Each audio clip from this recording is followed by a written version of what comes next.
We often treat school safety like a fortress. We install physical security, draft strict disciplinary codes, and react with harsh punishments when things go wrong. But these measures are external to the people they are meant to protect. When a young person acts out aggressively, it is rarely the result of innate malice. It usually begins with a deep, silent despair, a feeling of being invisible, trapped by circumstance, and overwhelmed by emotional distress that has no healthy outlet. We need to rethink the front line. Instead of waiting for a crisis to breach the walls, educators can proactively build cognitive and emotional defenses within the students themselves, a process of educational inoculation. By treating the root causes of that despair early on, teachers can give young people the tools to process their pain and navigate a challenging world without resorting to harm. To improve community safety, we have to move past simply managing bad behavior and focus on the systematic cultivation of hope. This defense starts inside the mind of the student. Right now, a narrow definition of academic success leaves many kids feeling like they have no viable future. When the only path forward feels blocked, despair sets in, and that despair easily manifests as aggression. The first countermeasure is to dismantle that trap. Schools can actively broaden what success looks like, identifying and celebrating diverse talents in the arts, practical trades, and sports. When a student discovers they are capable and valued, they build foundational self-worth. Feeling capable is a start, but students also need to know how to handle pressure. Emotional regulation has to be taught as a core life skill, integrated into the daily rhythm of the school. This looks like guiding young children through daily breathing exercises, teaching them to pause and recognize the physical signs of rising anger in their bodies before it peaks. It also means teaching cognitive reframing. Students learn how to challenge negative thought patterns and avoid catastrophizing setbacks, providing them with a mental framework to process rejection healthily.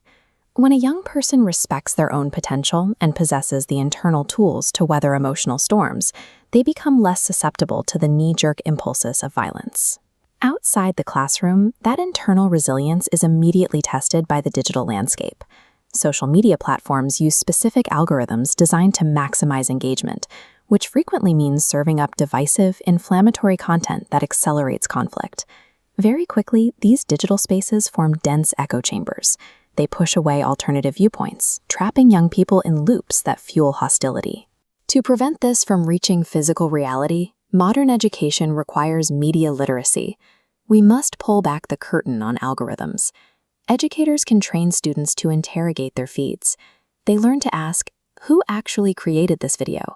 And what specific emotion is it trying to provoke to keep me clicking? By deconstructing the mechanisms of online manipulation, inflammatory content loses its grip. Students learn to view their feeds with a layer of healthy skepticism rather than emotional reactivity. Even with internal strength and digital savvy, a student's defenses will struggle if their daily physical environment isolates them. A school culture that leaves anyone feeling marginalized breeds deep resentment. Creating an inclusive climate is a matter of safety. Teachers can engineer this physical environment directly. By intentionally structuring group projects to mix different social circles, they actively break down cliques and foster empathy across diverse groups. For the most disengaged students, teachers can provide low-stakes leadership roles within the classroom. Giving someone a clear responsibility builds their agency and gives them a tangible stake in the community. Crucially, every single student must have at least one trusted adult they know they can speak to without judgment, normalizing the idea that vulnerability is a strength. When a school enforces a baseline of mutual dignity, it weaves a safety net that can catch a student's private struggles long before they can escalate into a severe public crisis.